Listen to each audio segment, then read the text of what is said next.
That time, Feng and I often went to the village to practice martial arts.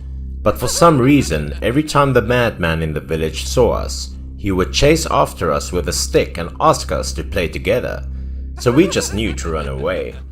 That madman kept looking at us and said that they had to kill the vampire with him. Feng and I ran a long way. Then that crazy guy didn't chase us anymore. Feng said that for some reason the madman kept talking about vampires. It had been a long time and it was just a rumor. I also heard the madman talk a lot about vampires, but I didn't know how the true story was. I thought he was talking nonsense like that because he was crazy. So Feng got a little worried and told me that many people in the village also knew about this. I was more surprised and urged Feng to tell me about it. Feng tried to recall it from his memory and then began to tell me why the madman went crazy and the scary story about the female vampire who had come to his village. 5 years ago, a very beautiful girl suddenly appeared in the village. She moved from the city to his village to work at the dispensary. Any boy in the village would admire the beauty and hot body of the girl. She dressed simply but made up her face carefully, and her gait was flexible. Anyone was attractive when looking through her dreamy eyes. Her body always gave off a faintly enchanting fragrance. No wonder there were no boys in the village who wouldn't fall in love with her. The men were infatuated when looking at her full breasts. Even her sexy round butt also made them unable to take their eyes off. One of the guys followed in this girl's footsteps and eloquently declared that he would make this girl his. The madman at that time was still a healthy young man. His name was Wang. Wang advised his friends not to tease the girl because he heard that the girl was a big boss's daughter. Hearing that, the guy said he was just saying it for fun. However, it seemed that Wang's friends had no intention of stopping teasing the girl. At that time, Wang and his friends were unemployed, so they often gathered to drink and gamble. That night, they made a date to play cards and chat while playing. Lately, suddenly there were a lot of bad rumors about that girl. After a long time, Wang secretly loved and missed the girl, so he also had an unhappy expression when he heard about those rumors about her. While playing cards, Wang asked two friends if they spread bad rumors about the girl. Wang's friends appeared sinister and said, "She came to this town to not only work as a nurse but also to work as a lady of the night. People in this village all knew." As he spoke, he glanced at the friend next to him and asked the friend if he wanted to find the girl. So they advised Wang not to think about that girl anymore. She was just a prostitute. They also knew that Wang had a crush on the girl, but the truth was too harsh. So they invited Wang to drink at the pub to help him forget his sadness. Wang felt very sad, but he still wanted to find out the truth about this. Wang's friends saw that Wang drank so much and said that Wang should go to her house at night to see. There would be men sneaking into her house. Wang said that he would verify this for himself. While drunk, Wang's friends also uttered ridiculous words about the girl. They said that they had better come to see that girl tonight to know how she tasted. Wang heard that and became angry. He hit the table to get up. Two of Wang's friends were also surprised by Wang's attitude at this time. Knowing that Wang was too drunk, they stopped drinking. Then everyone went home. Wang walked on the street, drunk, which did not make Wang forget the unpleasant feeling when he heard words from his friends about the girl. But when he approached the girl's house, Wang suddenly saw a man standing in front of the girl's house. Not only that, but he also cordially called her name in the middle of the quiet night. Wang realized that the guy had a happy wife and children, but the fact that he was at this girl's house at midnight caused Wang a lot of suspicions. So Wang immediately chose a hidden corner and watched when that guy wasn't paying attention. Then Wang hid behind the wall, observing the relationship that the guy had with this girl. The scene in front of him was unbelievable. Could the rumor about the girl be true? Wang was angry and depressed when he saw the scene, but he still wanted to clarify this. So Wang climbed into the girl's house through the back door. Entering the courtyard, he was attracted by the light from the bedroom suddenly turned on. Wang stood outside silently, peeking in the window to see what these two were doing. Inside, the couple pounced on each other. The man put his arms around the girl. This beautiful girl was also very bold, taking the initiative to kiss this young man passionately. It was no longer a rumor. Wang had witnessed it with his own eyes. However, a few seconds later, Wang was horrified when he witnessed something very terrible.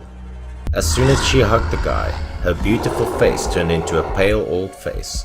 Her eyes were bloodshot and fierce. Not stopping there, she also opened her mouth wide, revealing the sharp monster-like teeth, her hands tightly wrapped around the man's body. She then took a hard bite on his neck and sucked his blood. A moment later, the man's body turned white and fell to the ground. Wang saw the scene and was extremely scared, involuntarily shouted and fell back. Unexpectedly, a scream made the girl inside discover.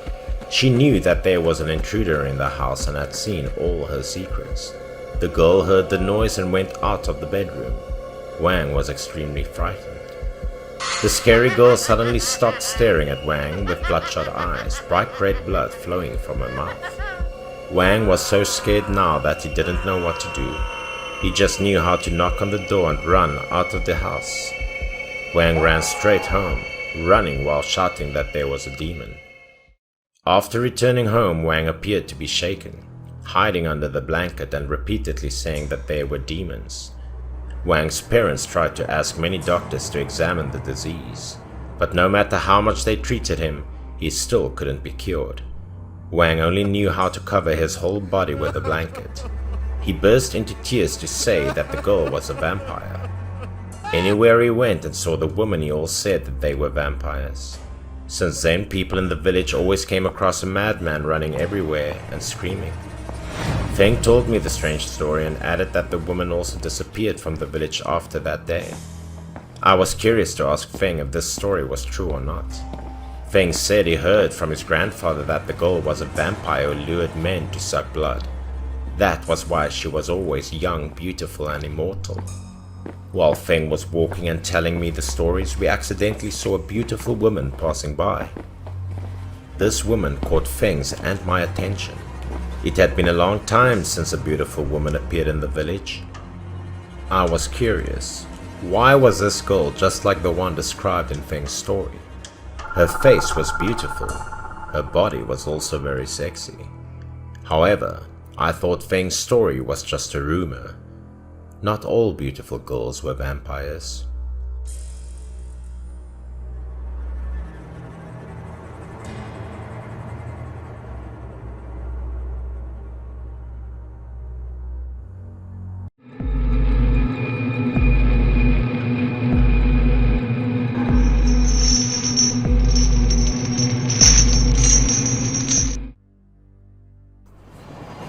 This was a rather scary story that Investigation Team X encountered. Captain Lee and Inspector Leo returned to the headquarters after a long business trip. Leo was feeling hungry now and was about to ask Captain Leo to eat. But suddenly, Captain Lee's cell phone rang. After hearing a few sentences, Captain Leo's expression suddenly changed. "Hurry up! Another strange case!" Captain Lee urged Leo to hurry up back to the interrogation room. It seemed that this was an extremely bizarre and creepy case that made Captain Lee care especially. The incident happened in an apartment building in the city. Here, a group of people from the management wanted to enter a woman's house to check. They suspected the girl was doing something illegal. But the girl resolutely prevented them and said that they dared not to enter the house illegally. By this time, the police were also present. "Okay, calm down and tell me what's wrong," the policeman intervened. The woman who managed the apartment building said that many people suspected that this girl was abusing children. This girl bought a house here about a year ago and lived alone. But what was confusing was that she bought a lot of food every day, like cooking for 3 to 4 people. Moreover, she lived a closed life and did not communicate with anyone. Since the declaration of information had not been completed, the manager had to come and urge her many times. But every time this girl didn't want to talk, so the manager kept knocking on the door in anger. It took a long time for her to open the door and look annoyed. Then the girl said that she would take a photocopy of the information and add it to the management later. After saying that, she slammed the door with a very cold attitude. Another strange thing was that day a person was taking her grandson to play in the park when she saw this girl passing by. Suddenly, her 4-year-old grandson burst into tears when he saw this woman. The older woman felt very strange, so she comforted the little grandchild and asked him why he was crying. But she didn't expect that the little grandchild would scare her so much that she was speechless. The child said that there were many ghosts of boys on the back of the other woman. They were hugging her, looking very scary. Although the older woman could not see anything, she thought that children's eyes were pure and could see dirty things. She thought that the child could not lie, so the people around the apartment gathered to see if there was anything shady inside this girl's house. The police almost laughed when they heard those myths and said, You have a good intention, but you really shouldn't invade others' privacy, okay? The policeman then turned to the girl and asked this girl to show her identification. At this point, she was really a little worried. This made the police suddenly a little suspicious. When the police wanted to see her papers, the girl thought and hesitated for a moment. Finally, she went back into the house and took her ID card and showed it to them. But he found it very strange. It turned out that the date of birth on the ID card showed that the woman was born in 1974, but the police did not believe it because the woman looked 25 years old, not a woman in her 40s. He also began to wonder if this woman was scamming to use other people's identity information to carry out illegal activities, so he wanted to go into her house to check. The woman knew that she could not prevent the police from entering the house to investigate, but she still fiercely blocked the door and made sure no one was allowed in. This made him even more suspicious, so he pushed the woman aside. The policeman entered the house and began to check each room. The woman at this point was very nervous and started shaking. When the policeman opened the bedroom door, he was shocked by the scene inside. There was no bed or table in the room, only 2 skinny boys sitting on the floor looking very weak. Seeing the police approaching, the 2 boys froze for a long time before trying to call for help. Police! Policeman, help! Help save us, please! The policeman immediately called their headquarters and called an ambulance. Moments later, police and paramedics arrived. The woman was arrested by the police and taken to the station. The 2 boys were also taken into the hospital by medical staff for treatment. When questioned by the police, the woman only admitted that she had caused minor injuries to the boys, but she was silent when asked about how she did it. All the stories of the case were told by the boy who was being treated. The boy said that the woman was very scary. It was a terrible nightmare for 2 12-year-old boys. The boy said the woman was a vampire. He said that he was an orphan in an orphanage. At the age of 8, he was adopted by this beautiful aunt. This made the boy very happy. The woman looked gentle. That night, she also made a big pot of chicken for the boy and said that it nourished his body. The boy said that the chicken had many red dates in it and it tasted a bit strange, but he still ate it very well because he had never eaten so well. Meanwhile, the other woman kept looking at the boy and smiling. Then the woman carried another pot of chicken into the bedroom, saying that there was another brother in the house. However, the boy never saw his brother. At that moment, the woman suddenly looked very scary. She gave a sinister smile. That night, the woman let the boy sleep with her. At that time, the boy felt a little strange. The boy, who had never had parents, suddenly lived in a beautiful house, seeing the silhouette of a gentle mother from the woman. He felt very happy and lucky. After dinner, the boy felt sleepy and soon he fell asleep. He didn't know how long he slept. The boy suddenly felt a sharp pain in his arm. The pain woke him up. Suddenly, the boy was startled by what happened before his eyes. The woman used a knife to make a small cut on the boy's arm and was sticking out her long tongue to suck his blood. The boy didn't know how much blood the woman sucked to make his head dizzy. Her appearance at that time looked very strange and extremely scary. The boy withdrew his arm, clutched the wound and shivered at her. The woman wiped the blood from the corner of her mouth and said, "He was a blood slave." The woman then threw the boy into the room with the brother she had told him about earlier. It was then that the boy saw his older brother. He also was a boy about his age, but he looked very thin. From then on, the woman took a cup filled with the blood of one of the two boys every day. The woman held an electric baton every day to threaten if the two children dared to resist. That woman barely ate any other foods, only drinking a cup of their blood a day. After that, the boy was saved and the woman was quickly arrested. This case was very strange, so she would be taken by Captain Lee next. After receiving the case, Captain Lee and Inspector Leo went to the interrogation room of the police station. On the way here, Captain Lee briefly reviewed the details of the case to facilitate the interrogation of the female vampire. After being arrested, this woman confessed to the crime, but did not disclose the motive for the crime. This made the police suspect that there were many other accomplices. In the interrogation room, the girl appeared taciturn, lowering her head with a blank expression.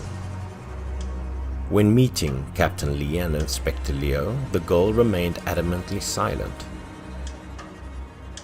"I think you should frankly tell the truth. It will be good for you."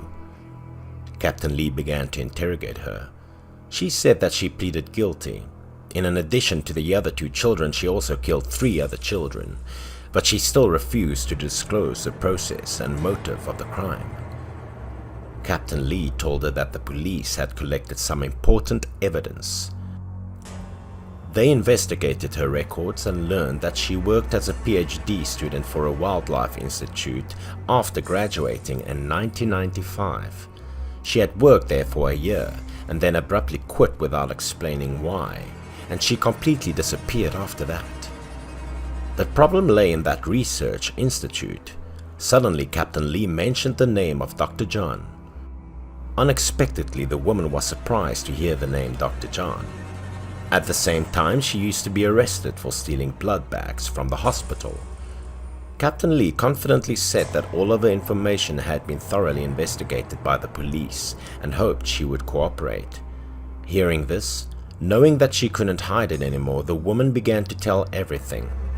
She started sobbing and said that she was Dr. John's student, and not only did he become a vampire, but so did she. Previously, her real name was Lena, and she graduated with honors in pharmacy. Then she applied for a job at a foreign-funded biotechnology company. This news made Lena very excited. Her salary when practicing here was also very high. And the person who guided her at the time was Dr. John, a knowledgeable and very talented person. However, the biological experiment project that Dr. John took her to see was extremely mysterious. He let her participate in this project only, but she didn't think much of it. At this point, she followed Dr. John into the study every day. After working for several months, she was still not sure what this project was exactly. She was only assigned to record data while Dr. John drew blood from various animals every day. Gradually, she also felt the strangeness of this project because the blood research exceeded the normal pharmacology work. Once, while Lena was reviewing the data, Dr. John suddenly walked into the lab and asked what she was doing. She thought that Dr. John would get angry, but on the contrary, he was happy to say that the experiment was successful and then asked for help. This time Dr. John took some blood samples from her and wanted to do a new experiment. Dr. John didn't explain her questions. He just said that his ultimate goal was to experiment with human blood samples. Okay, Lena, can you help me with this? He took out a pill from a small box and wanted Lena to take it. Please take the pill. Then let's see the results. He said that he wanted to see if the reaction of women's blood was different from that of men's when it reacted to drugs. Feeling that Lena was a little suspicious, Dr. John said that he would take this pill first. Do you know how long it will take for a set of clinical trials to enter human trials? He asked Lena. After he finished speaking, he immediately put the medicine in his mouth and swallowed it. After taking one pill, he handed the remaining pill in the small box to Lena. At that time, Lena had no way to refuse, so she reached out and took the pill. Under John's eager gaze, Lena had no choice but to use her body to test drugs like him. Lena hesitated. She did not know what would happen to herself if she took this pill into her stomach. Then Dr. John told her to keep an eye on her body for the next days to see if she had any strange symptoms, and then let him know. 3 days passed and Dr. John did not come to the research center. Lena was hanging around in the laboratory all day. But today he suddenly appeared out of nowhere, making Lena jump. Dr. John's eyes were sunken, his cheeks were thin, his appearance frightened Lena. He seemed a bit surprised when he knew that Lena's body did not react after taking the pill. He took some blood samples from her hand and examined them carefully. Seeing Dr. John's mental state at the time, Lena became a bit worried and felt that something was wrong with her. After observing for a long time, Dr. John suddenly banged the table very angrily. He didn't understand where he went wrong. After showing anger, suddenly Dr. John's body went into shock. His eyes widened suddenly and he seemed very uncomfortable in his body. He suddenly fell to his knees, vomiting a lot of blood. The scene was terrifying. The amount of blood he vomited was very large, which caused Lena to panic. She stood beside him for a long time without daring to move. After a while, Lena rushed over to help Dr. John up and said she would call an ambulance. But when he heard Lena about to call an ambulance, he immediately shouted at her. His reaction scared Lena because she had never seen Dr. John like this. Perhaps knowing that she was in a state of panic, Dr. John said he was fine. He told her by all means not to tell anyone. The next day when she entered the laboratory, Lena saw that the door was not locked. She thought that Dr. John had arrived early today. Suddenly, the scene in front of her startled her. Dr. John was holding a bag of blood and drinking it. He looked very thirsty. Hearing the sound, Dr. John quickly turned his head to look at her. His appearance was very scary. His mouth was covered with fresh blood. Dr. John was now staring at Lena with bloodshot eyes as if he had lost his eyes. Human blood. Only human blood works. It's human blood. Then he smiled strangely at her and said scary things. Not stopping there, he looked straight at Lena and said it would be like to test fresh human blood. So immediately he charged towards her with great ferocity. Lena then screamed and turned to run out. She was terribly scared. Then Lena's screams seemed to have brought Dr. John back to his senses. He stopped chasing her. However, Dr. John's condition was still terrifying. A pair of bloodshot eyes fixed on Lena. Suddenly he said that the experiment was successful. However, he couldn't control it. He told Lena to be careful. It's a new step. Vampires will be back, he said as he turned away. Even more frightening was that Lena also accidentally took that drug. Lena's whole body was shaking. She was confused if she would become like Dr. John. That was also the last time Lena saw Dr. John. But within a few days, many strange cases happened. The dead person was a young woman in a red shirt, believed to have been sucked to death. Since that case, tragedies like this have happened one after another. The victims were all girls in red. It was said that the killer targeted women who often went alone, and that murderer did not steal anything but only sucked human blood. After a few female corpses were drained of blood, the entire city was engulfed in an atmosphere of terror. It was rumored that vampires had appeared. It was said that they had seen vampires in a park near the outskirts of the city. An older man doing morning exercises saw a man holding a live rooster on the grass. His mouth was full of blood and he looked horrible. It was Dr. John. He had completely lost his mind and became a real vampire. Since then, no one had seen him again. But the legend of modern vampires had spread across the country. The research institute immediately shut down the case about Dr. John. After that, Lena also quit. Then Lena returned to her hometown to rest for a while, but did not expect the other pill to work for her. "So when did you start sucking blood?" Captain Lee looked at her with a serious expression. She said that was when she started researching Countess Dracula, as she was also affected by the drug. Countess Dracula was a powerful woman like Elizabeth Bathory. There were the demons that had sucked human blood since ancient times and used human blood to hold onto the beauty of youth. Captain Lee continued to ask Lena about her process of killing people to suck blood. And when it came to the blood-sucking process, Lena's tears welled up. She started to remember what happened. When she returned to her hometown, she stayed at home for a year.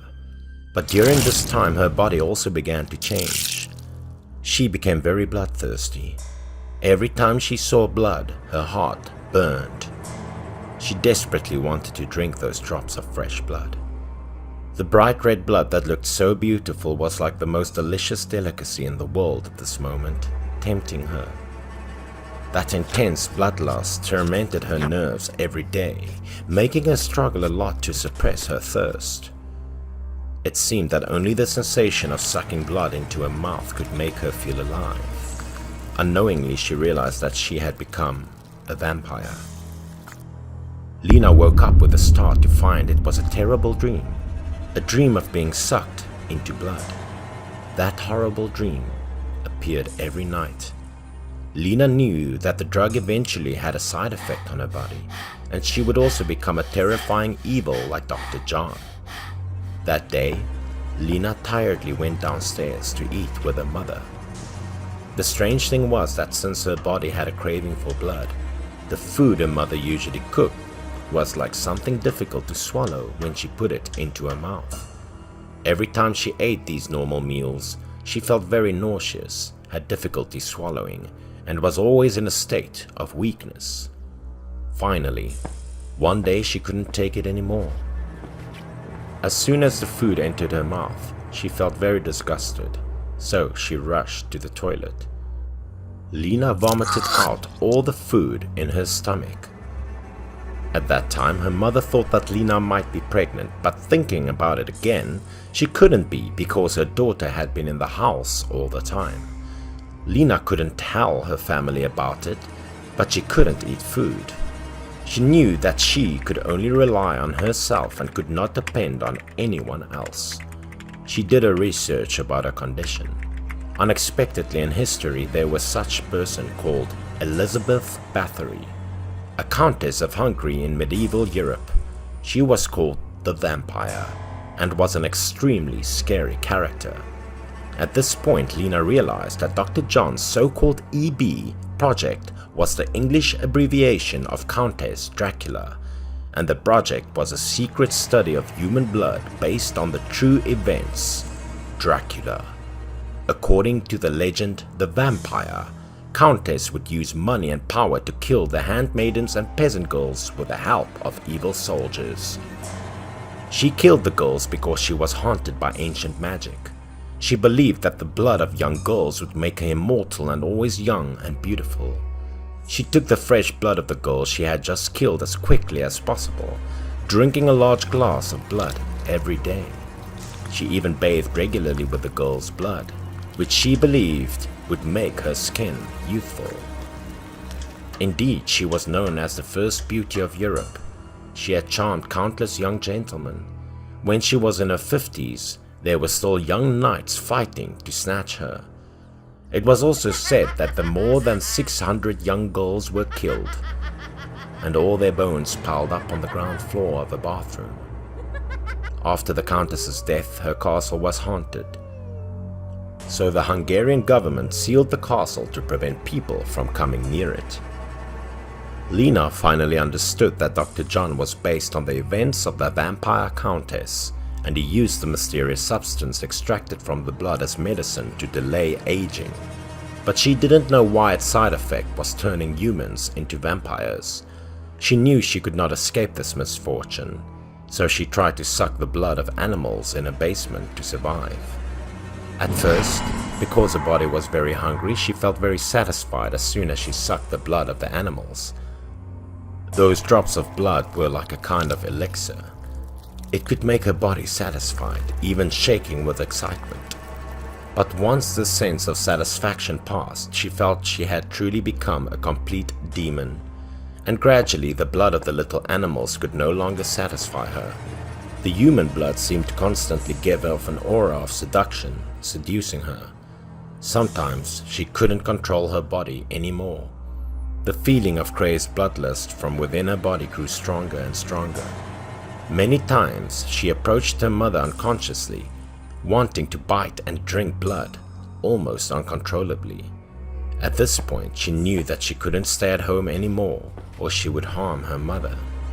The desire to drink human blood caused her a lot of pain every day in the struggle between will and body. But animal blood could no longer satisfy herself. She desperately needed human blood. So she went to the city. Thanks to being a high-achieving medical student, she quickly found a job in a hospital. But her real purpose was to use her work to satisfy her desire to drink human blood. When people weren't paying attention, she would secretly go into the hospital's blood storage and steal the blood that the doctors prepared for the surgery. As she sucked human blood into her mouth, she felt such intense satisfaction that her whole body trembled again. But in the world, there was no secret action that was not exposed. After more than a year, her secret was suddenly discovered. While entering the warehouse to draw blood for surgery, a doctor accidentally saw a horrifying scene before his eyes. The doctor ran outside screaming in fear, and also, she knew that her days of drinking blood were over. She was kicked out of the hospital, and because of an internal announcement from the health system, she couldn't find work in this industry anywhere anymore. Walking on the busy street, she looked for blood everywhere. But she was a girl, unable to attack others to get blood, and she didn't dare to do it either. Just when she thought she would die like this, she suddenly found hope. She saw a child begging on the street, which caused her to come up with a terrible and evil plan. She walked up to the child and left some money for the child. Her actions made a good impression on the child. She won the child's trust and quickly brought the child home with a warm and kind smile. She took the child to a health check, bathed the child herself at home, and made nutritious food for him. But in the evening she gave the child sleeping pills, and while the child was fast asleep, she began to perform her behavior. She felt that she had truly become a demon, but she could not control her bloodlust. She used a knife to cut a line on the child's hand. This was the first time that blood had been directly drawn from a living person. This feeling was great for her, giving her an unprecedented sense of satisfaction, making her even more addicted to blood. Perhaps because of the pain, the sleeping child was startled awake. The child screamed when he saw Lena sucking his blood. The child was very strong. He pushed her to the ground and ran outside to find a way out. Lena knew that she couldn't let this child run away or her story might be exposed. So, she took a sharp knife and rushed towards the child and stabbed him in the stomach. The child fell to the ground in pain. He was almost dying. She was scared at first because she knew the consequences of murder anyway. But when she saw the blood slowly trickling out from under the child, her fear completely disappeared. In her eyes at that time, there were only pools of blood full of temptation. She stored and drank the child's blood for more than a month.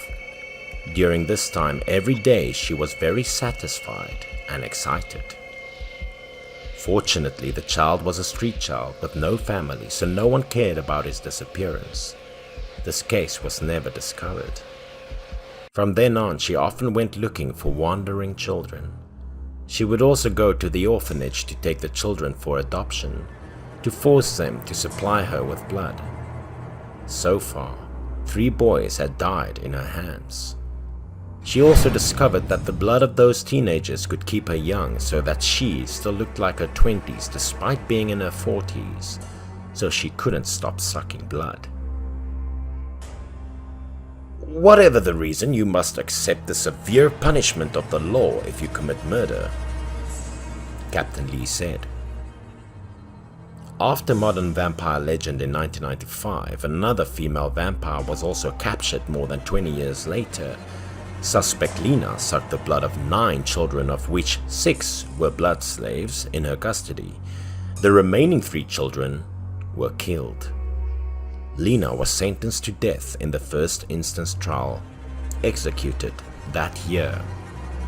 Boss, did the vampire that existed 20 years ago mysteriously disappear like that? How can a vampire disappear for no reason? Thought Captain Lee. To catch him, Captain Lee's team at that time sacrificed 2 people, but in the end the case fell into a deadlock.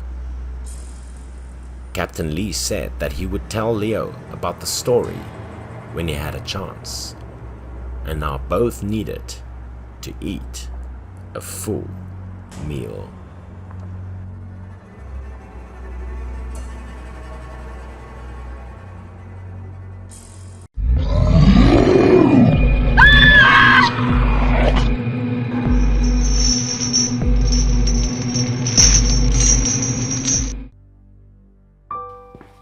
That day, as the police department received an important report from an archaeological institute, they quickly arrived at the place. Mr. King, the head of the research team, together with his subordinates, were there to welcome them. Mr. King expressed his gratitude towards the investigation team led by Officer Chow. "Thank you for your arrival here, Mr. Chow." Officer Chow asked Mr. King about the mysterious disappearance of the dead body, as he demanded him to tell everything he knew about it. Mr. King said the ancient mummy they had previously found suddenly disappeared last night, 3 days before his excavation team had found an ancient tomb in the mountain. The tomb was located deep in the forest and was discovered by some hunters who immediately reported about it. To avoid damaging the objects which were buried with the tomb, Mr. King asked his subordinates to carefully remove them. As the coffin was finally carried out of the grave, Mr. King stared at it in amazement. The coffin was covered with an extremely fine paint. According to Mr. King, the paint was created way back to the Qing dynasty. Having years of experience in this field, Mr. King carefully inspected the outside of the coffin before removing its lid, as he wanted to make sure there was no toxic gases bottled up inside it. Wow. Everyone was in utter shock to see what was inside the coffin. It was a dead body that was still intact, dressed in a Qing dynasty costume. But the horrifying thing here was that the body had a wooden beam in the middle of its chest. One of the workers blurted out that the body was that of a living dead, while another guy claimed the corpse was of an older religious group that created the living dead. Both theories of the workers made sense to Mr. King, as he believed the coffin had something unusual in it. One of the workers also added that there must be something sinister going on with the corpse since it was pierced with a wooden beam. Mr. King felt worried as he gazed at the corpse. Part of it was because he had looked up lots of information about ancient graves before. The worker told Mr. King about the story he'd heard before that the dead would awake if one removed the wooden beam out of it. Mr. King pointed at the corpse, telling others to look at its teeth. How terrifying. There were sprouted fangs inside its mouth, which meant that it had gone to the final stage of transforming into a demon. It would be an absolute horror if the corpse awoke from the dead. It would definitely bring calamity to humanity, as those who got bitten by it would become zombies instantly. The director of the Archaeological Institute slowly approached from behind, laughing loudly as he said their theories were utter nonsense. The man didn't believe in the existence of zombies in real life. He yelled at the workers, then walked closer to the corpse. The director then pulled out the wooden beam out of the dead body, then told the workers to bring it back to the institute so he could get it to the museum for display a week later. The excavation team brought the coffin and the corpse back to the institute afterwards. But last night, someone had broken into the place and stole the body. Mr. King accompanied Officer Chow to the room where he kept the dead body. The other officers started investigating the scene carefully. The only evidence they could find was an odd-looking handprint left on the door. Officer Chow asked Officer Ping to give him an investigation report. Officer Ping then pointed out something bizarre about the incident, as based on what they had found at the scene. It looked like the corpse had left the place on its own. Chow was surprised to hear it, as he found it too unbelievable. Indeed, there were no signs indicating an intruder breaking into the room. As they were heading back to the police station, Chow quickly went to see his boss Lu to report to him about the incident. What did you just tell me? That the corpse had awakened from the death and left on its own? Mr. Lu said. Lu asked Chow if he had fully investigated the scene. But Chow reaffirmed his belief to his boss that the dead body had indeed maneuvered. Later that afternoon, while Chow was analyzing the details he had about the incident, suddenly an officer came in, informing about a murder taking place, and Chow was required to arrive at the scene. Chow asked the officer what had happened. The officer told him the murder took place early this afternoon at a market located in the suburb. A woman was approached by a strange man as she turned to see him. She was terrified by the look on his face. The man looked like a psycho. His eyes were bloodshot. Mouth was wide open, revealing the fangs as he unexpectedly attacked her. The man rushed to her with a tremendous force. He bit the woman by her neck as he slowly sucked blood out of it, which looked just like a bloodthirsty monster.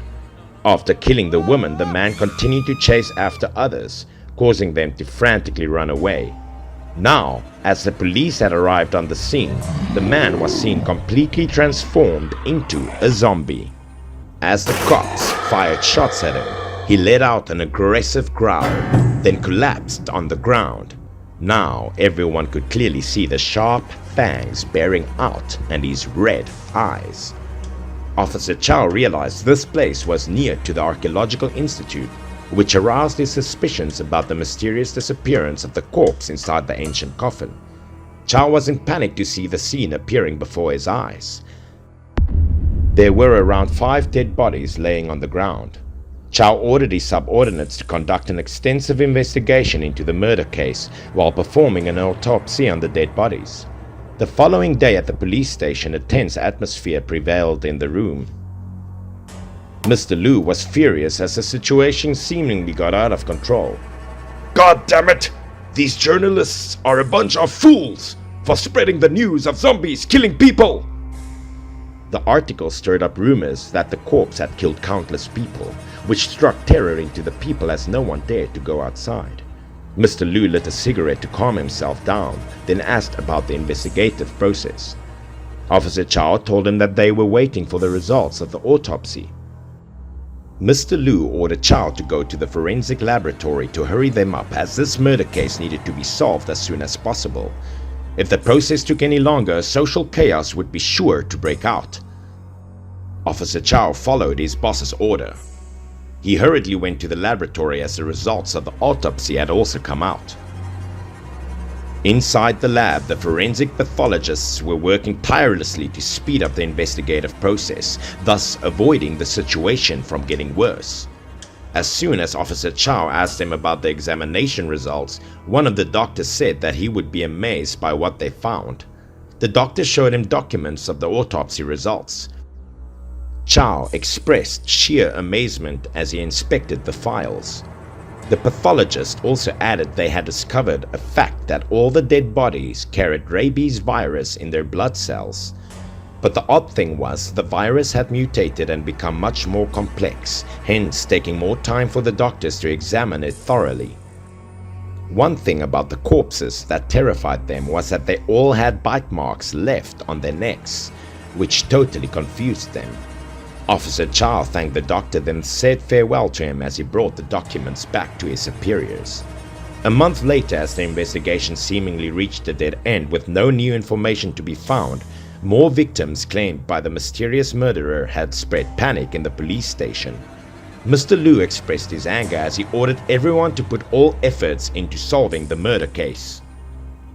Meanwhile, people were advised to wear masks in order to protect themselves from the strange virus, as the press had made the situation become more serious. That afternoon, at the police station, as everyone was having a meal talking about the murder case, Officer Ping said that he had just received a report from a civilian on the sudden appearance of rabid dogs in town.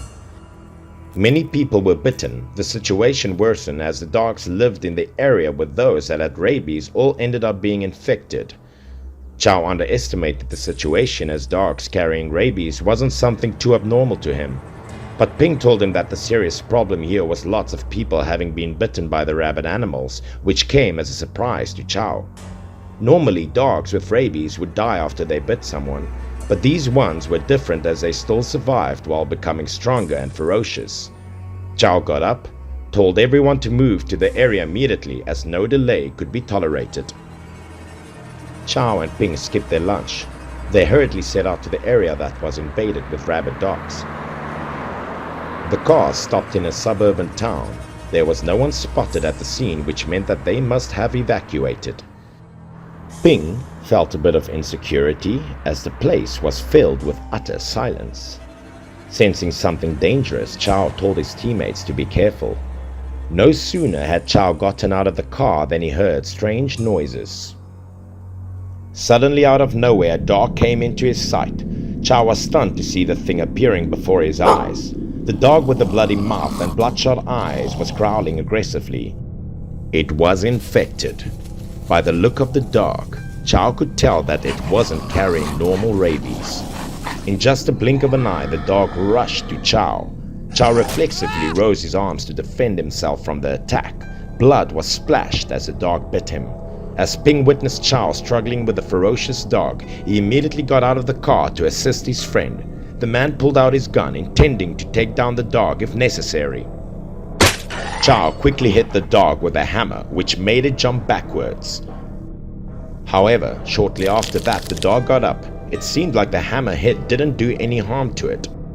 The bloodshot eyes of the dog, together with its aggressive look, gave Ping a firm impression that it had been infected. The dog was almost like an immortal, as a hammer hit it on the head would make one faint easily, let alone get up and attack. Ping asked Chow if he should shoot at the dog. Since the situation going in this town was more dangerous than Chow thought, he suggested returning for more reinforcements. However, as soon as Ping went back into the car to start the engine, he was shocked by what he saw.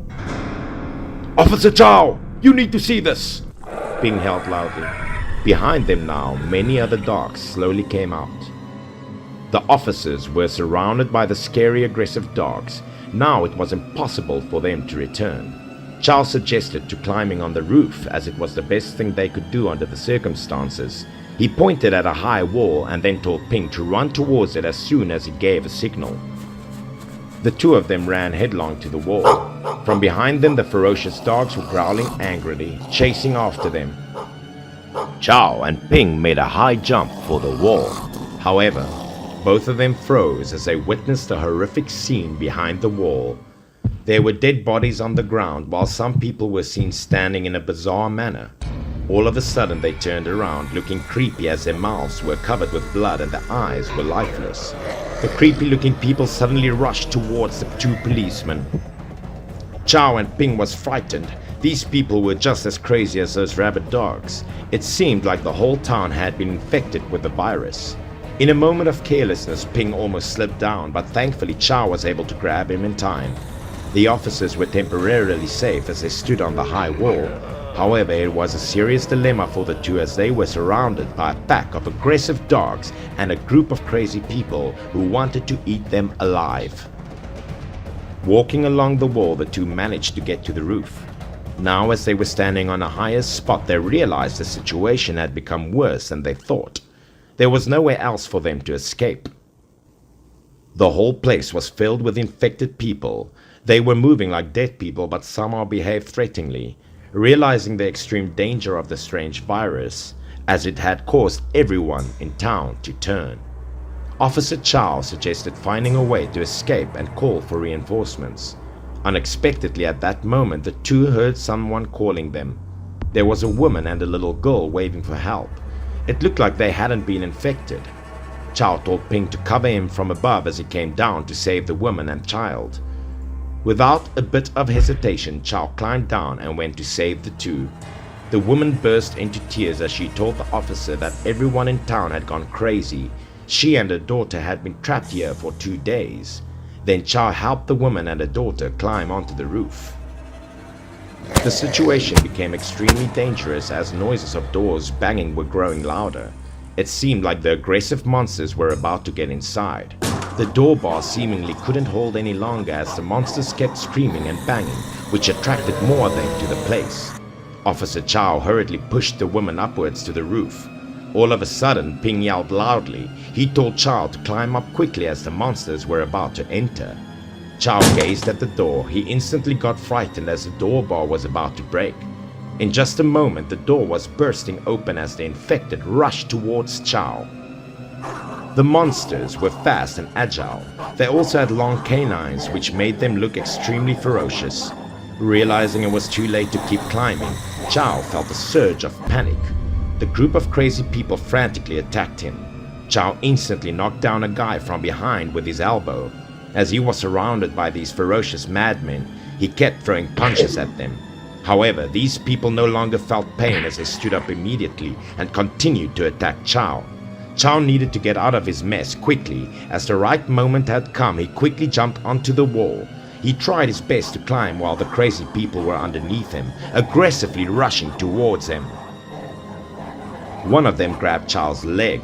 From above, Ping was grabbing Chow as he tried his best to pull the man up. As the monster clung onto Chow's leg, he was injured as blood spilled out the moment he pulled up his leg. Chow breathed shallowly. What a narrow escape it was. These people were so strong and ferocious. Chow suggested that they needed to leave this place before it was overrun with zombies. The two policemen led the woman and her daughter to a safer shelter. They stopped at the terrace as it looked quite safe to them. Chow told everyone to stay quiet as noises could lead the zombies to them. Since it was too dangerous to get back to the car and call for help, Chow said that he had come up with his own plan. The man turned his gaze at a haystack, saying that he could use it to make a signal for help. The group waited until the sun went down, then burned the haystack in the hope that the burning object would send out signals to the police. The little girl asked her mom if the zombies would break into and find their whereabouts. Officer Chow quickly reassured her, saying the police would arrive and save the 4 of them. Chow then asked the woman what had happened to the civilians. The woman said a few days ago everyone in town suddenly acted bizarre after they ate a pig. That day, the dog of the village chief had bitten a pig to death. The pig owner demanded the village chief to pay for it as he wanted to settle the argument peacefully. The village chief agreed to the man's demand, thinking that the pig was only bitten to death by a dog and would be a waste if he dumped it. the chief decided to cook it as he gathered everyone for a feast. The people in the village were all invited to his house as they feasted on the pork. All of a sudden, they behaved oddly as they fought and killed each other. It was fortunate for the woman and her family to avoid the horrific incident as they didn't come to the gathering. Bing abruptly held out as he saw the rescue team arrived. They finally saw the signal for help and brought the whole team to save the survivors. Many police cars had arrived at the scene. The soldiers were all equipped with antivirus equipment. They used tranquilizer guns to shoot at the infected. The zombies, after being hit with the bullets, somehow returned to normal as their eyes were no longer red. The two policemen, the woman and the little girl were all safely rescued. Later, the police imposed a blockade around the whole town for decontamination and disinfection. Now, at the military hospital, Officer Chow had fully recovered after 2 days of treatment. All the wounds on his arms and legs had been antiseptic and bandaged. Chow expressed his gratitude as the research center had developed a cure, or else he would be infected with a strange virus. But the examiner said it was not over yet. He told Chow to follow him to the morgue as he wanted to show him something. The man removed the veil of a corpse, then told Chow to look at the bite and then the dead body. He was aghast to see the wound on it. This was the man that was first infected with the virus. However, the bite on his neck had a strange looking shape. Chow asked the doctor if the bite mark was from the missing mummy. The doctor looked at Chow, saying it was a warning sign that must not be ignored. This man had indeed been bitten by the mummy, which meant that the virus was originating from that. Inside the mouth, the canines have grown long, which served as proof that he had transformed into a vampire after being bitten. Chow told the doctor that if the process for cure development was delayed, there would be a lot of people, including him, being turned into bloodthirsty monsters. The doctor agreed with his statements. It was fortunate that they had stopped in time, or else it would be a doom to humanity. The next day at the police station, Mr. Liu once again became angry as the press still reported news about the missing of the ancient mummy. Later, he ordered the police officers to find out the mummy at all costs and burned it as it was the only way to make things right. As Officer Chow walked out of the room, he had a feeling of worry. There must have been someone behind the mysterious disappearance of the ancient corpse. And for that reason, he couldn't make certainty of anything until he found the mummy.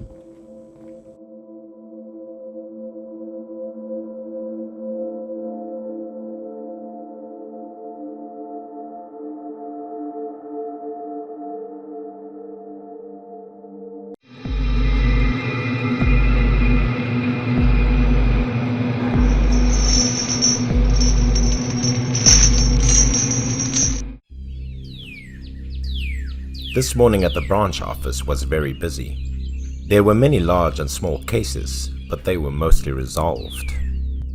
Suddenly someone ran in a hurry as screams echoed throughout the hallway. His expression was so frightened and panicked. He rushed to a policeman and started telling everything, but he was so scared he couldn't say anything clearly. He kept repeating that they were zombies, they were corpses, they could kill people. The policeman led the man to meet the boss Lu Feng. The policeman rushed inside to report everything to boss Lu Feng. However, the witness was so frightened that he couldn't tell all of it. But based on what his ramblings were, the suburb seemed to be having some kind of mysterious problem. Without hesitation, boss Lu Feng immediately ordered the first platoon to get ready with vehicles and weapons to reach the reported destination quickly. Following the instructions of the witness, the team soon arrived at a large cemetery outside the suburbs. The team needed to walk inside, led by boss Lu Feng, the man who was still panicked but calm enough to lead everyone to the location of the incident. The cemetery was huge, so the team had to walk for a while to reach the place where the stories reported about a zombie happened, but in front of them instead was a dead human body. Boss Lu Feng quickly ordered the forensic team and the investigation team to examine the body. As soon as the forensic team approached the body, both the team and the boss, Lu Feng, were amazed. In the end, what could happen to a victim that could cause such a horrible death? The first step of judgment, the victim was a middle-aged man who was probably the one visiting the grave, and the cause of death seemed like he was scared to death without closing his eyes, with a face frozen with fear. After checking the surroundings for a while, the team also found a fairly new discovery, so they rushed to report to boss Lu Feng. There was a very suspicious fallen tomb. The policeman reported to boss Lu. Boss Lu Feng ordered a thorough examination of the entire cemetery and around the other graves, where they should not leave any small details uninvestigated because this case consisted of many strange and suspicious things. Arriving at the headquarters, waiting for the witness to be calmer, the policeman asked again for more details about what he had seen. The witness was very stressed and confirmed that this case was not caused by humans but rather certainly related to what he saw. The policemen were also amazed and still thought that he was still very frightened because they were sure to find something if this was the case. The policeman then reassured him and asked him to explain everything in detail one more time. Last night, he went to the cemetery as always to worship his ancestors and burn gold and silver banknotes for his wife. It was around 11 p.m. While burning incense and saddened by his wife's death, he suddenly heard a murmur like someone was talking. He was curious because there was no one when he entered here a while ago, but he heard so many voices at that time. He turned back to take a closer look, and the thing in front of him shocked him. The screams were heard throughout the graveyard, but it was too late that no one could listen to his calls for help. In front of him was a zombie. Just like in the zombie movies, its teeth and fingernails were so long and gruesome, it slowly started coming towards him. He was so frightened that he urinated in his pants while trying his best to run away, but as he turned, he bumped someone's leg. Before he could muster himself up, he looked up hoping that someone would come to save him, but what he had bumped into further frightened him. In front of him now was another zombie with the looks of a woman. He used up his courage to pick up a log from the ground to defend himself, but he was surrounded by zombies. They multiplied and surrounded him. In a panic, he repeatedly swung the log to protect himself and found his way out. The claws of the zombies were highly sharp, injuring his face, but after a while of struggling, he escaped and immediately went to the police station to report the incident. He firmly asserted that he was not lying with panic on his face, even though it seemed unbelievable. The police officer who took the testimony quickly showed it to boss Lu Feng and said that the witness did not seem to be making the story up. Boss Lu Feng pondered for a bit and then ordered to find the cemetery guard to investigate more clues. Then they rushed to their destination, where the cemetery guard always lived in a small house next to the cemetery. The guard was a middle-aged man with a sad face. After briefly listening to the police about the case, the man said that lately he has often heard many strange noises coming from the cemetery. The policeman carefully took note of the old man's testimony. As he spoke, the older man looked towards the cemetery. He said that he had seen strange things, many zombies wandering around the cemetery, but he just thought that he was all dizzy and hearing imaginary things. Then he took the policeman to look around the cemetery again. Then suddenly there was something very strange that caught the attention of the policeman. A tomb had been broken yesterday morning, but today it was set up neatly. But according to the cemetery guard, this tomb has not been cared for in a long time. After taking the information in for a while and looking around, the detective returned to report to boss Lu Feng about the situation. After hearing about everything, Lu Feng was very angry, thinking that someone was pretending to be evil to harm others. So he made orders that night to silently enter the cemetery to investigate. That night at the cemetery, the atmosphere was terrifyingly quiet. Captain Chow and his teammates soon led an ambush throughout the cemetery, and eventually a suspicious person appeared. Captain Chow silently watched the suspicious man because he did not look like visiting the grave. Just a moment later, he turned in another direction.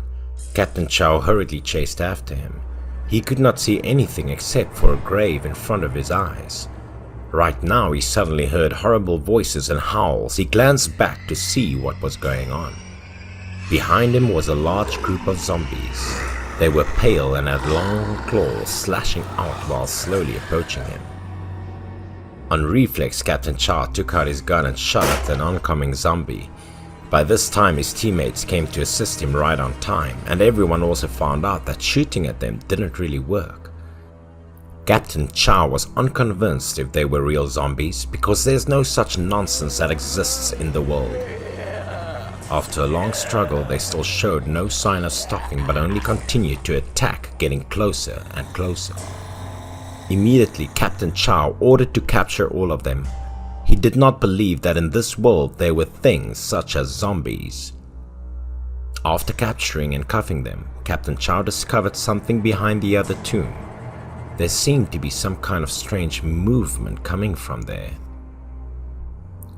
He had immediately rushed to get behind the tombstone, only to discover the man he watched earlier intending to escape. As soon as he popped his head, Captain Chow pointed his gun at his head. It turned out that below this grave was a cellar, and so the suspicious man had been captured. After arresting the man, Captain Chow went down to the cellar to inspect. Underneath the basement he found cages and signal transceivers. At the police station, interrogating the strange man, he said he was the old guard of the cemetery because without education, he had no home. So the cemetery guard had a house to stay in, and the salary was relatively high. He was delighted with it. But because he was lazy, he was kicked out. At some point he discovered that these homeless people had strange diseases and moved like zombies, and most had even lost their awareness. He confined in them under the fake tomb that he created and then told them to scare anyone who would get near the cemetery. But unexpectedly all of this caused death. The homeless people were taken into the headquarters private emergency room by the boss Lu Feng. Boss Lu asked the doctor about the conditions of these homeless people. Through initial diagnosis, the doctor said that they had strange diseases, causing their brains to be eroded. This disease is contagious and makes people move like zombies. Then Boss Lu told the doctor that these people should stay here for research. They could not be released, otherwise they would be a problematic pandemic. That afternoon at the police station, the subordinates also brought the man who had the plan to Boss Lu Feng. He pondered for a long time and decided to deal with the other man for his crimes. Finally, the case was closed. Boss Lu told his subordinates to notify the press that there were no zombies or corpses. The case was also marked as a top secret case and listed in the issues that need to be monitored by the police department.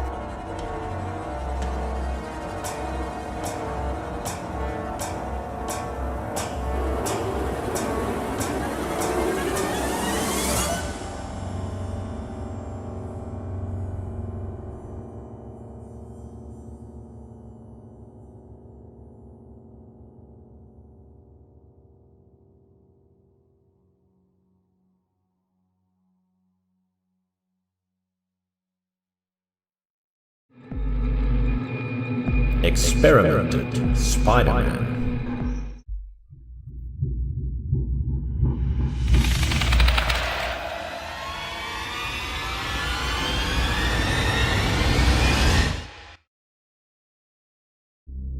One day at the police office, an urgent call was received, prompting the response team to prepare quickly and arrive at the scene as soon as possible. The heavy rain did not demotivate the hard-working Captain Chow. At the scene, the examination team was present earlier than the rest. But there was something puzzling them as bright as daylight on their faces.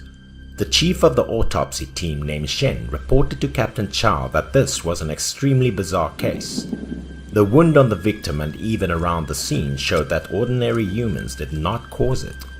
And as soon as he saw the dead body, Captain Chow could not contain his surprise.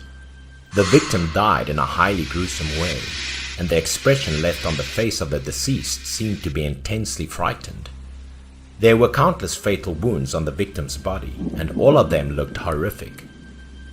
According to the examination team, the wounds were not caused by a normal weapon. Captain Chow was also anxious to know what was left on the scene so that he could judge the cause of the victim's death himself. And according to Captain Shen, there were no witnesses present at the scene except for the victim's wife. But she has lost her mind and is being treated at the hospital.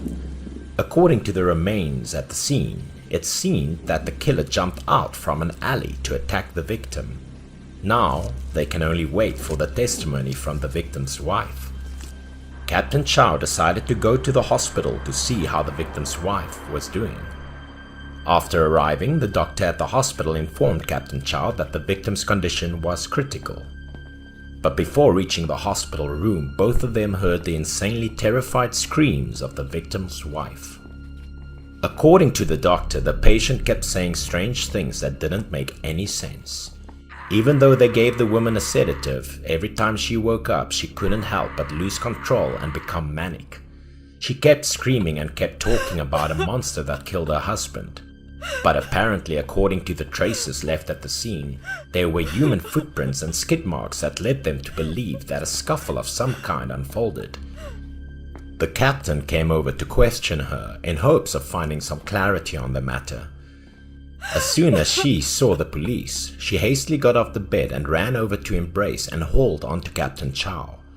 Seeing that she had stabilized a bit, Captain Chow asked about what had happened and if she could recall anything. The woman was now able to calm down and slowly recount everything with a frightened expression on her face. According to the girl, this morning she and her husband were walking down the street. Then suddenly raindrops started pouring down. Herself and her husband ran into a nearby alley, and from a distance they seemed to see someone hiding behind a trash can. Before they could figure out what the other person was doing, they were shocked when the man suddenly turned around with his white eyes and bloody mouth biting down on a mouse. It was frightening to see his face covered with dark patches while he didn't appear to be entirely human. Suddenly the creature leaped out of the trash with tremendous speed. It rushed towards him like a hungry tiger, its mouth wide open with sharp teeth, looking extremely ferocious. Her husband pulled her away as they quickly ran out of the alley, but the hideous creature did not let them go. It had many arms like a spider and was very fast. Its fingernails were as sharp as a wild animal's claws. It scratched her husband's back, making him scream painfully. And because he wanted her to escape, the husband stayed behind to keep the disgusting creature busy as she made her getaway. It had 6 arms, was extremely fast and dangerous, she explained. It was sad to know she witnessed the brutal murder of her husband. Seeing Captain Chow's skeptical expression, she cried and continued that she was talking the truth. She was sure of what she had seen.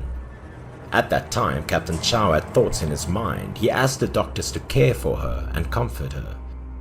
Hearing an announcement on the 703 forensic team frequency, Captain Chow quickly responded. The forensic detective asserted that the case was very strange indeed and asked Captain Chow if he had any clues. He claimed that this case was really bizarre and asked if Captain Chow had any leads. The captain told Mr. Yang everything about the strange creature. Mr. Yang also informed the captain that he had found some traces on the victim's wound that could help with the investigation. Chow impatiently listed all the remaining evidence and hoped the case would soon be resolved. First of all, the victim's wound was deep and messy.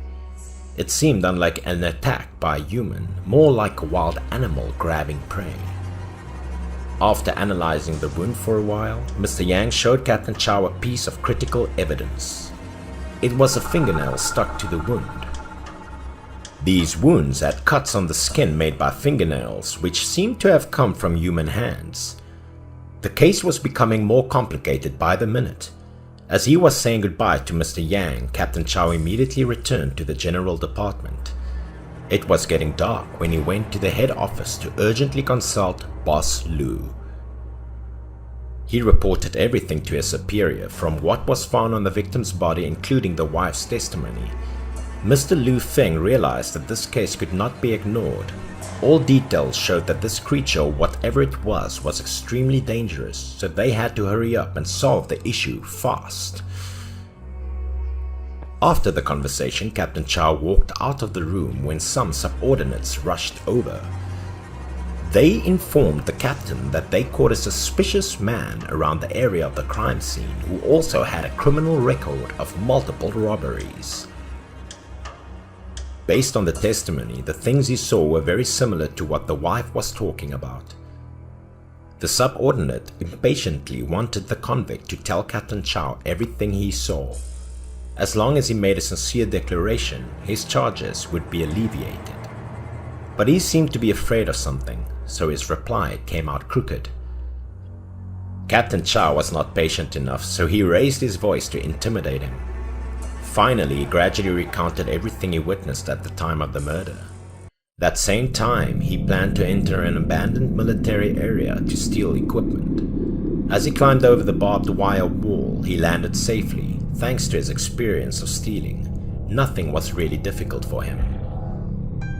Behind the fence was an old warehouse, which was formerly the old military medical room.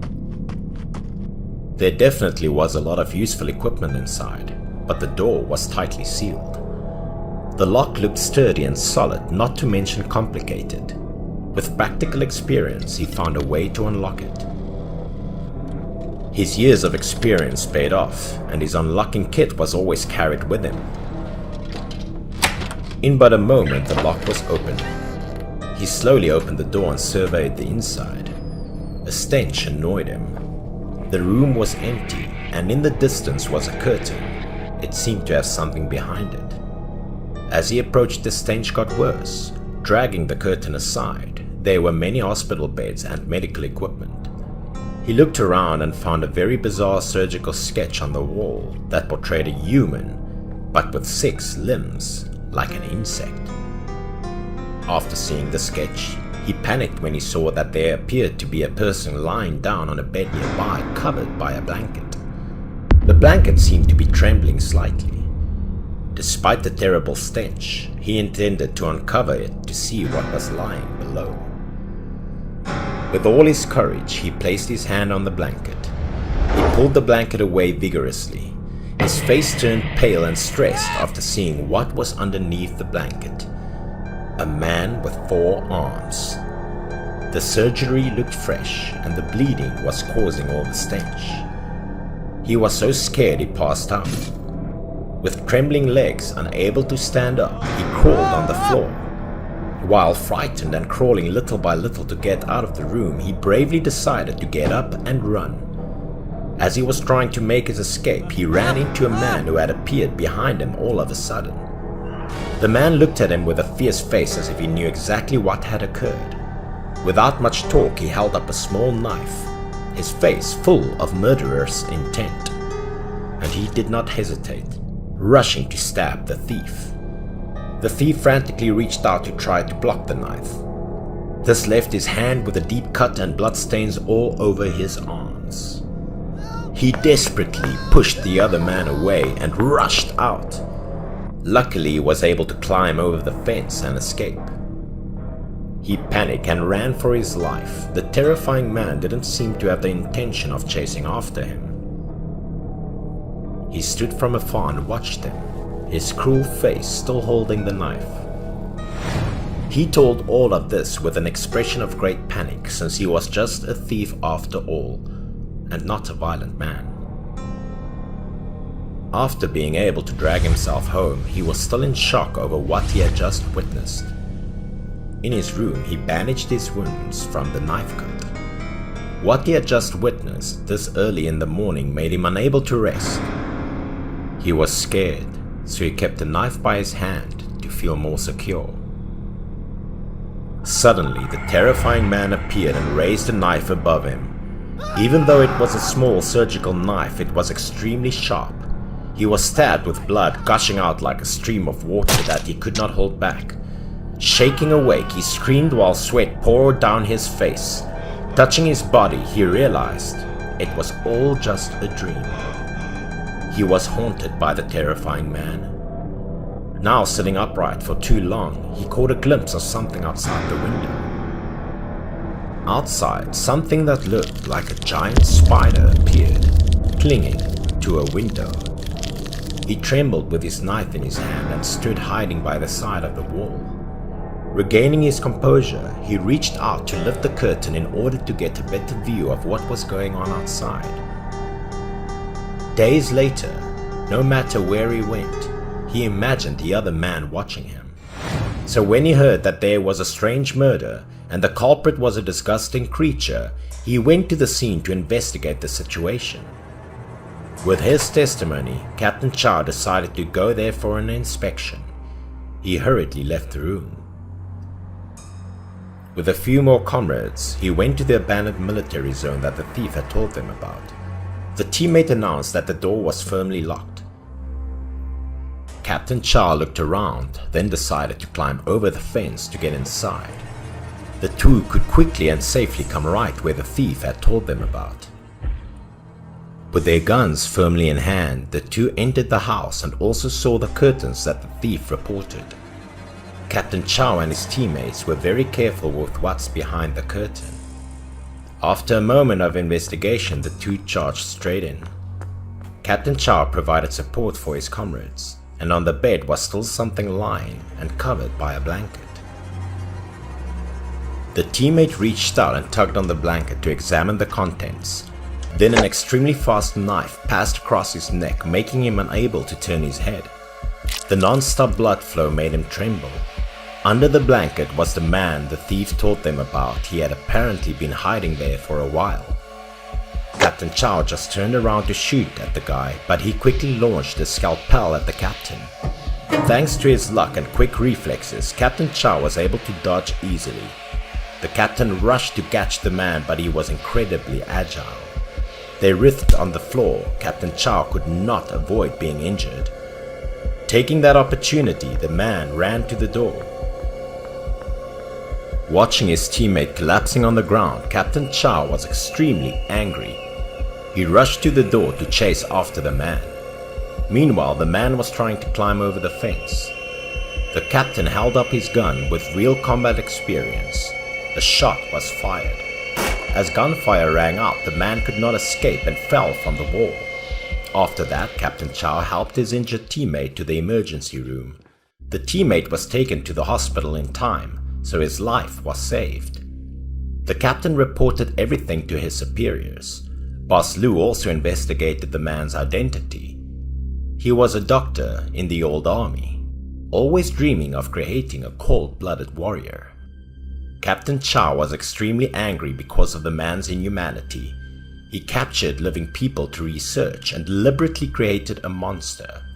At the same time, hearing the announcement that the man had regained consciousness, Captain Chow and Boss Lu decided to go to the man's hospital room. The man was still very stubborn, lying on the hospital bed, even though his hands were handcuffed and surrounded by the police. Boss Lu Feng angrily asked him about the research, but instead the man just showed a contemptuous face, smirked, and said that he would leave here soon. Captain Chow and Chief Lu Feng both knew what he meant. Leaving the hospital room, they were both worried that perhaps the other monster would come.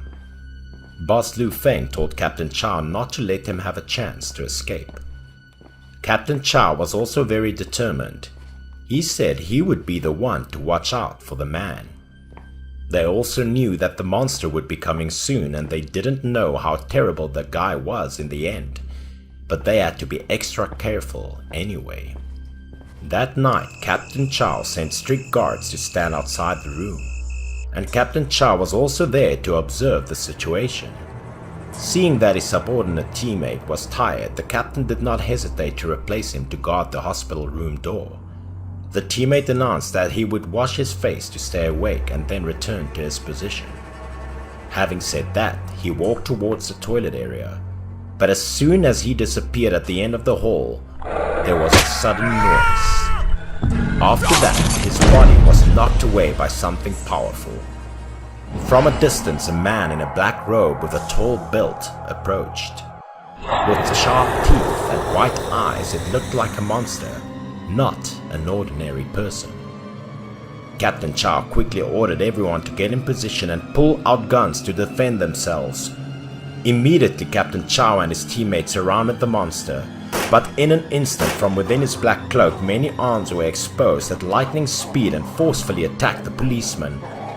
During the struggle, a policeman pulled his cloak off, revealing the inside of a tall, toned body, along with 6 flexible, extremely scary arms.